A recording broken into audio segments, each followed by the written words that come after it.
Wallen, Monsieur le Président. C'est ça. Là, il est 13h38. Fait que j'ai à peu près 22 minutes. Fait que je vais essayer de vraiment le terminer en mon voilà, je vais essayer de terminer dans le temps, mais je ne serai pas ici mardi puis mercredi parce que j'ai l'honneur d'aller rencontrer, dans le fond, à la Convention nationale de l'Union nationale des fermiers pour parler d'agriculture puis de changement agricole qu'on doit être en train de faire partout au Canada, qu'on doit être en train de faire surtout ici au Nouveau-Brunswick. Fait que je vais avoir l'honneur de participer et puis ça va être un plaisir pour moi d'être là et donc je ne pourrai pas être ici mardi et mercredi. Par contre, Monsieur le Président, je tiens d'abord à souligner que les terres sur lesquelles nous sommes rassemblés font partie du territoire traditionnel non cédé des Wolastoqiyik. Ce territoire est visé par les traités de paix et d'amitié que les Wolastoqiyik et les Mi'kmaq ont d'abord conclus avec la couronne britannique en 1726. Les traités en question ne comportaient pas de clauses relatives à la cession des terres et des ressources, mais reconnaissait de fait le titre des Mi'kmaq et des Wolastoqiyik et définissait les règles quant à ce que devaient être des relations durables entre les nations. Il s'agit toujours d'un honneur de pouvoir me lever dans cette chambre afin de représenter les électeurs de ma circonscription, de Kent-Nord. Et je tiens à les remercier du fond du cœur de la confiance et des encouragements qu'ils me témoignent. The riding of Kent North is a very special riding. As my colleagues would most likely say about theirs, but mine is really unique. The riding is on traditional unceded territory of the Mi'kmaq peoples and is home to the Mi'kmaq peoples of Elsipogtog and Indian Island, and to the Acadian, Loyalist, Irish, and Scottish settlers. It is also home to many newcomers who choose our region to raise their families. We really got to see the force of collaboration when a big oil company from the United States rolled in our community, wanting to exploit shale gas and poison our water. People held together, organized, protested, made the oil barons turn around, and made a whole government fall. What brings us together is our common good. Les gens de ma circonscription, Monsieur le Président, font preuve de beaucoup de créativité et de résilience. Et ils sont des gens vaillants. Ce qui fait de ma région un lieu rempli de potentiel, mais dont le système économique mondial et le manque de vision des gouvernements actuels et précédents pour les régions rurales ont grandement freiné ce potentiel de développement et ont créé des inégalités grandissantes. Notre région est riche et diversifiée au niveau géographique. Mon beau-père, Jean-Hugues Chiasson, dit souvent « Une fois que tu es venu à la Pleasant Ridge, tu peux mourir en paix. Tu as vu ce qu'il y avait de plus beau. » Je dirais la même chose pour ma circonscription. Une fois que tu es venu à Kent-Nord, tu peux mourir en paix. Tu as vu ce qu'il y a de plus beau. On en a à Kent-Nord aussi, monsieur. Des rivières majestueuses et abondantes, comme la rivière Richibouctou et la Cushibouquassis, où conservation, élevage d'huîtres, pêche, tourisme et loisirs se côtoient. De la forêt acadienne que, si mieux gérée, pourrait créer des emplois plus durables et plus diversifiés et plus ancrés dans nos communautés. Une côte qui s'étend de Pointe-Sapin à Sainte-Anne-de-Kent, qui abrite une biodiversité et des ressources naturelles, qui nourrit et fait vivre pêcheurs, travailleurs et qui attire des touristes d'ici et d'ailleurs. Des champs agricoles qui nourrissent les Néo-Brunswickois et Néo-Brunswickoises avec une production diversifiée de produits comme le bœuf, la canneberge, le fromage, le bleuet, les légumes, le porc et la volaille. Bien que nous sommes riches en ressources naturelles, je dois malheureusement dire que notre région a plus de potentiel que de retombées actuelles. J'en parlerai davantage dans ce discours, mais avant, j'aimerais remercier quelques personnes. Je veux remercier mon épouse, Rebecca Fraser Chiasson, qui sans elle, je ne pourrais avoir l'honneur de représenter les gens de Kent-Nord. Merci à mes enfants, Hugo et Aube, qui, comme le dit si bien Rebecca, partagent leur papa avec les 16 000 citoyens et citoyennes de notre circonscription. Je veux remercier mes collègues de la coopérative de travailleurs La Ferme Terre Partagée, qui continuent de lutter pour une communauté plus résiliente, plus autonome, plus diversifiée, plus juste et plus respectueuse de l'environnement avec leur arme politique, celle de l'agroécologie paysanne. J'aimerais aussi remercier mes collègues députés du Parti vert du Nouveau-Brunswick, le membre de Fredericton Sud et la membre de Memramcook-Tentramar pour leur éthique de travail incomparable, leur sens du bien commun et leur perspicacité. Ces qualités dont possèdent mes deux collègues rendent ce milieu de travail qui est parfois, admettons-le, hostile, factice et qui peut mener au cynisme. Un peu plus humain, ils rendent ce milieu de travail-là un peu plus humain, authentique et vivifiant. Je pourrais en dire autant de notre équipe législative qui font beaucoup de travail en arrière-plan afin que nous soyons prêts, informés et organisés. Finalement, et non pas le moindre, je veux sincèrement remercier, au nom de moi-même et des citoyens et des citoyennes de Kent-Nord, Stéphane Godin, coordonnateur de la circonscription de Kent-Nord, d'une sensibilité et d'une écoute sincère, couplée à une indignation de ce qui est injuste et d'un désir authentique du bien commun.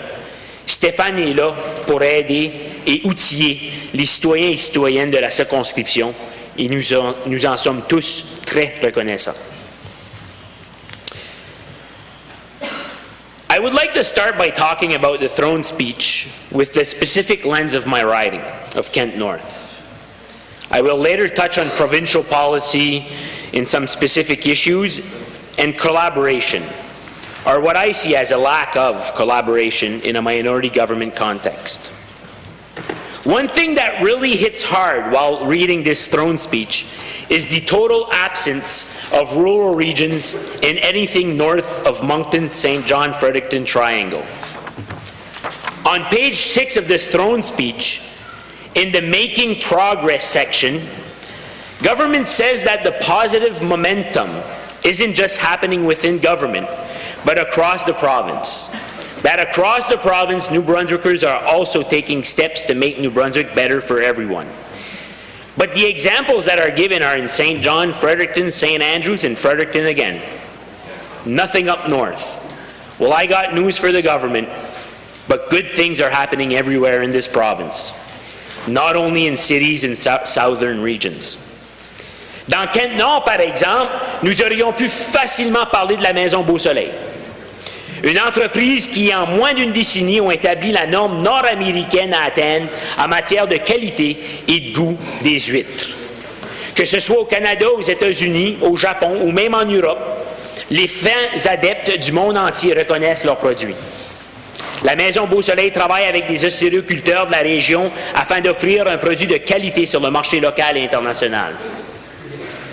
We could have also talked of main stage cases.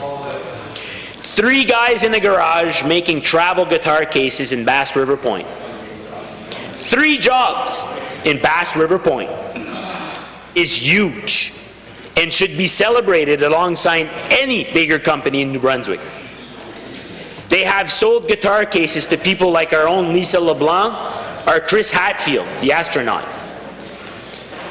Ou l'histoire de René Richard et Juliane Robichaud, qui, malgré des défis comme un enfant diagnostiqué d'une maladie rare, le HLH, en décembre 2014, et qui a dû vivre pendant 4 ans dans une bulle à cause de son système immunitaire affaibli, ont racheté le Pizza Shack à Saint-Louis-de-Kent.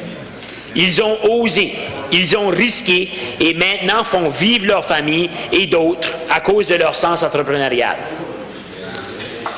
We could have also have talked about Sawyer Hannay, founder of Country Liberty, an apparel brand being sold across Canada.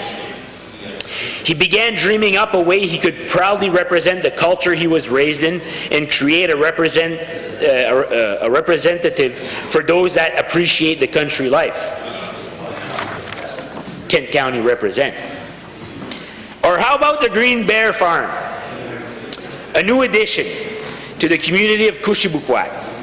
In addition to a wide range of organic vegetables and animal products, the farm has begun to include more exotic and trendy organic products, including mushrooms, birch syrup, dried teas, medicinal herbs, and homemade beauty products. The farm's extraordinarily diversified operation, combined with its close proximity to Qushibouquac National Park, has positioned the Green Bear Farm for an opportunity in the agritourism business. As you see, we also have success stories, even though they're not in the South, even they're not where Conservatives have been elected. That being said, I represent a riding of around 16,000 people. The population is aging, like any other region of New Brunswick.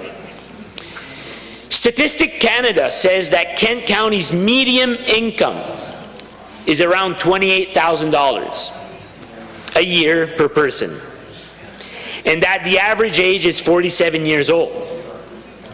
But Richard Saillant, a New Brunswick economist, boiled the numbers down to just Richibouctou, the largest city of my riding.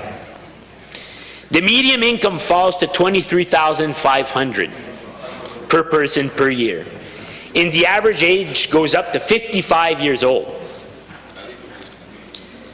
Quant au Nouveau-Brunswick, l'âge moyen est de 44 ans, 11 ans plus jeune que chez nous. Et le revenu médian d'un individu se situe à 31 000, presque 8 000 de plus que chez nous.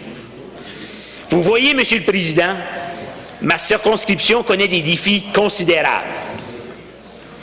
C'est pour cette raison que je suis extrêmement concerné par l'omission totale des régions rurales et du nord de la province du discours du trône. Parce que oui, Monsieur le Président, dans le Kent-Nord, on se considère déjà dans le Nord. Chez nous, les gens disent que tu es dans le Nord une fois que tu as dépassé Bouctouche. C'est pour cette raison que je suis extrêmement... Ah, oui, j'ai déjà dit ça. Comme si on avait réellement abandonné nos régions rurales. Ça fait 40 ans d'ailleurs. 3 minutes? Non. Ah, il reste 9 minutes. OK. La pauvreté, Monsieur le Président, dans ma circonscription, n'est pas aussi visible que celle en ville. La pauvreté en région rurale a un différent visage. La pauvreté chez les personnes âgées est grandissante. La pauvreté chez les enfants limite leur avenir. Elle limite notre avenir en commun. Monsieur le Président, la pénurie de logements abordables est criante. À chaque semaine, je reçois quelqu'un dans l'un de mes 4 bureaux de circonscription qui viennent me voir pour me parler de manque de logement insalubres ou des gens qui se font prendre de l'argent sur l'assistance sociale pour des raisons tout à fait absurdes. Parce qu'il y a des gens qui essaient de les aider à sortir d'une situation que personne ne veut être dedans, ni choisissent d'être dedans. Il y a des gens qui se font enlever 100 $ de leur chèque d'assistance sociale parce que quelqu'un dans leur famille leur fait une épicerie. Puis on a des gens au Nouveau-Brunswick qui courent après ce monde-là. Au lieu de s'attaquer aux vrais voleurs, Monsieur le Président, aux vrais escrocs, les multinationales qui cachent leurs profits dans les paradis fiscaux. Nous avons une famille au Nouveau-Brunswick qui a fait sa richesse sur le dos des Nouveau-Brunswickois, que j'appelle affectueusement la monarchie officieuse du Nouveau-Brunswick. Un article vient d'être publié dans un journal qui s'appelle Business Vancouver, qui évalue la richesse de James et Archer Irving plus élevé que le budget provincial. Et ils bénéficient de maints avantages fiscaux ici, dans la province. En plus de voler les Néo-Brunswickois d'impôts pour qu'on puisse investir correctement dans notre bien commun. Tout le monde les loue à cause de donations ici, donations là. Mais où sont ces contributions au niveau de nos routes, au niveau des hôpitaux, au niveau des écoles et de la dette provinciale? Vous savez comment ça fonctionne, les paradis fiscaux, Monsieur le Président? S'il y a des milliardaires, Monsieur le Président, c'est parce qu'ils volent notre bien commun.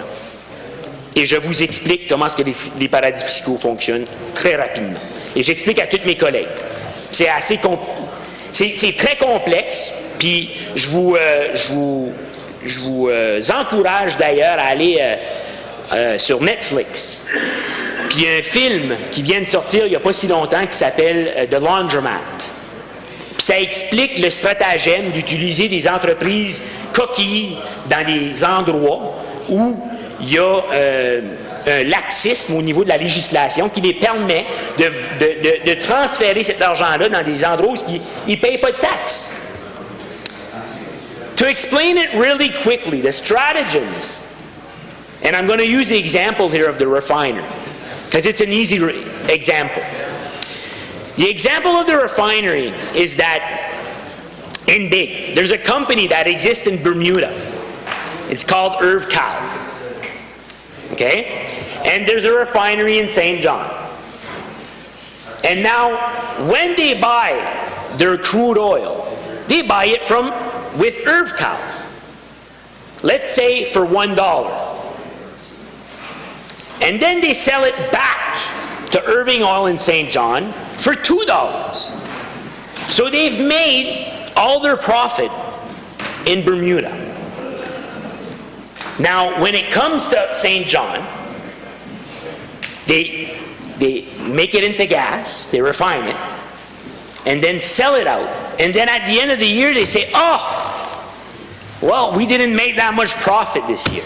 And everyone here knows that companies pay taxes on their profit and not their overall chiffre d'affaires.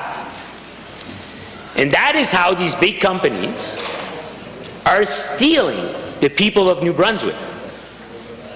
And I couldn't say it more. They are stealing the people of New Brunswick.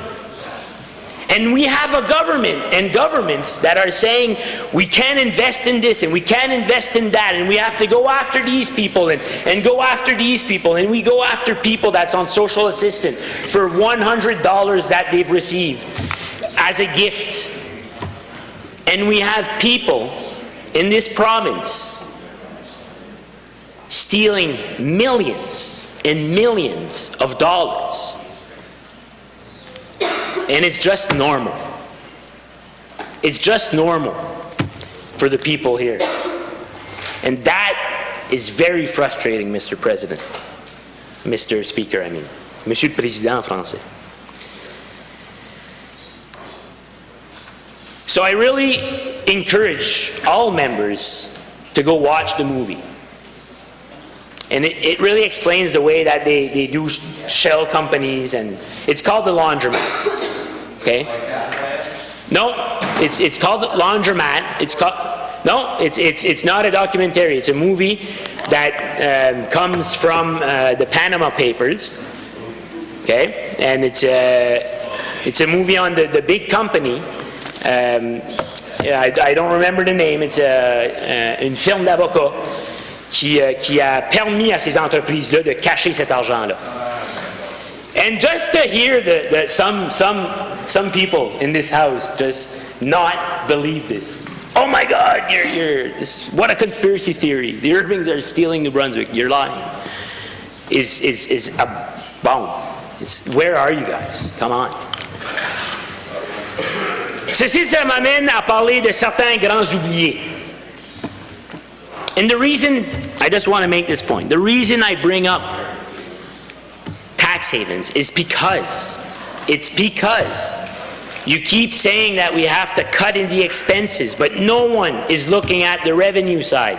No one's looking at how we could bring more revenue into this province. And there is, I just told you guys, there's 2 guys in this province that have more money than our annual budget.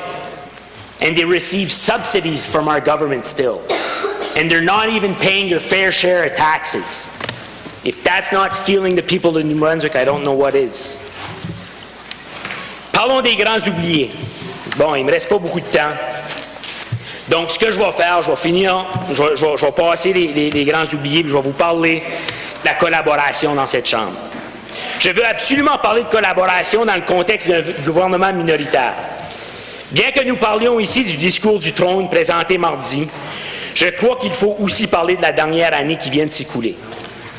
Le ton de ce discours du trône et du gouvernement en général est beaucoup plus beau à l'écrit qu'en action. Je dois admettre que malgré certaines façons de faire différentes, quand ça vient au partage de l'information, le partage de l'agenda législatif et des rencontres pour expliquer les projets de loi, que si je comprends bien, n'étaient pas faites dans le passé. Je ne vois pas de collaboration sincère. À vrai dire, comme député nouvellement élu, je suis plutôt surpris par ce qu'est considéré de la coopération. Je ne peux sincèrement pas croire que ce gouvernement n'est pas fait avant aujourd'hui. Ce que le gouvernement fait n'était pas fait avant aujourd'hui. Suis-je candide? Certainement. Et fier de l'être dans ce cas ici. Mais il me semble que d'arriver avec une décision tout cuite d'avance, de se le faire présenter, et puis ensuite, on émet des inquiétudes, on se fait traiter d'individus qui ne veulent pas collaborer parce qu'ils posent trop de questions, c'est tout à fait triste. Not once, Mr. Speaker, since I have been elected, have I had the chance to sit down with the Premier. And not once have I been asked the question, what would you like to change, Kevin? Member, you said 22 minutes, 15 seconds. I pushed it. One page left, if you permit. No. Thank you very much. Unanimous consent, 2 minutes. Hey, you won't be back next week. You won't be back next week. 2 minutes? Okay, go ahead, 2 minutes. Thank you.